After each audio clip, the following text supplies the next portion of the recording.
मेरे मोहतरम भाइयों और बहनों, आज हम आपको रिज़्क में बरकत, दौलत में इजाफा और मुआशी तंगदस्ती को दूर करने के लिए एक निहायत मुअस्सर और आजमूदा वजीफा बताने जा रहे हैं। अगर आप माली परेशानियों में घिरे हुए हैं, कारोबार या नौकरी में रुकावटें आ रही हैं या बेबरकती का सामना कर रहे हैं, तो इस वजीफे को मुकम्मल यकीन, ध्यान और तवज्जो के साथ करें। इंशाअल्लाह अल्लाह ताला के फजल से रिज़्क में बरकत और तरक्की के दरवाजे खुल जाएंगे। सबसे पहले हमें ये समझने की जरूरत है कि रिज़्क में कमी या बेबरकती क्यों आती है। इसकी बड़ी वजह ये है, जो शख्स नमाज में कोताही करता है उसके रिज़्क में कमी हो जाती है। वालिदैन की नाफरमानी से भी रिज़्क में तंगी आती है। जो शख्स तिजारत या मुलाजमत में धोखाधड़ी करता है उसका रिज़्क बेबरकती का शिकार हो जाता है। हराम कमाई से माल तो आता है मगर उसमें ना तो सुकून होता है और ना ही बरकत। जो शख्स अल्लाह की नेमतों का शुक्र अदा नहीं करता उससे नेमतें छीन ली जाती हैं। अब हम आपको एक खास वजीफा बताएंगे जो आपको रोजाना करना है। इसका मुकम्मल तरीका दर्ज झैल है। ये वजीफा फजर या इशा की नमाज के बाद करना बेहतरीन है। अगर मुमकिन हो तो किसी खामोश जगह पर बैठकर ध्यान और यकसुई के साथ करें। ये बहुत जरूरी है कि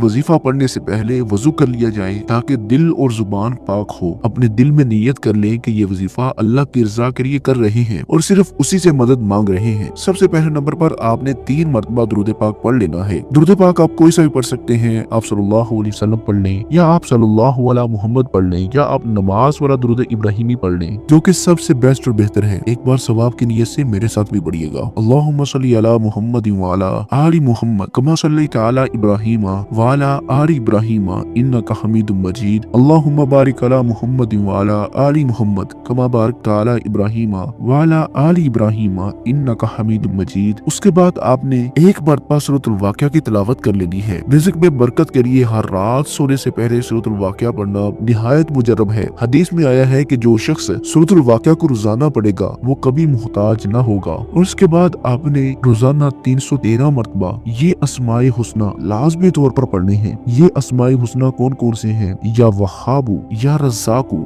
या मुगनियू। ये अल्फाज निहायत ताकतवर हैं और रिज़्क के दरवाजे खोलने में मदद देते हैं। इसके बाद आपने 41 मरतबा सूरत कुरैश पढ़ेंगे। अगर आपको जुबानी याद है तो बहुत अच्छा, अगर नहीं तो कुरान मजीद से देख कर पढ़ेंगे। ये 30वें पारे में मौजूद छोटी सूरतों में से एक सूरत है। लिईलाफि कुरैश इलाफिहिम रिहलतश्शिताइ वस्सैफ फलयअबुदू रब्ब हाज़ल बैत अल्लज़ी अतअमहुम मिन जुइन व आमनहुम मिन खौफ। आखिर में अल्लाह ताला से दुआ करनी है, या अल्लाह मेरे रिज़्क को कुशादा कर दे, मेरे रिज़्क में बरकत अता फरमा दे और हमेशा हमें खैर व आफियत में रख। इसी तरीके से आपने अल्लाह ताला से मांगते चला जाना है। देखना मेरा अल्लाह ताला आपकी तमाम दुआओं को कबूल व मंजूर फरमाएगा। जो शख्स फजर के वक्त जागता है और नमाज पढ़ता है उसका दिन बरकतों से भरा होता है। रोजाना 100 मरतबा इस्तग़फ़ार पढ़ना बहुत बरकत का बाइस बनता है। अल्लाह ताला सदका देने वाले के माल में इजाफा करता है। सुस्ती और काहली रिज़्क की राह में रुकावट बनती है। वालिदैन की दुआ रिज़्क़ों को शादा कर देती है। अल्लाह ताला का फरमान आलीशान है कि अगर तुम शुक्र अदा करोगे तो मैं तुम्हें और ज्यादा दूंगा। ये वजीफा अगर आप मुस्तकिल मिजाजी और यकीन के साथ करेंगे तो इंशाल्लाह रिज़्क के दरवाजे खुल जाएंगे। लेकिन याद रखें, सिर्फ वजीफा करना काफी नहीं बल्कि नमाज की पाबंदी, हलाल कमाई, वालिदैन की खिदमत और नेक नियती भी जरूरी है। अल्लाह ताला हमें हलाल और बबरकत रिज़्क अता फरमाए। आमीन या रब्बुल आलमीन।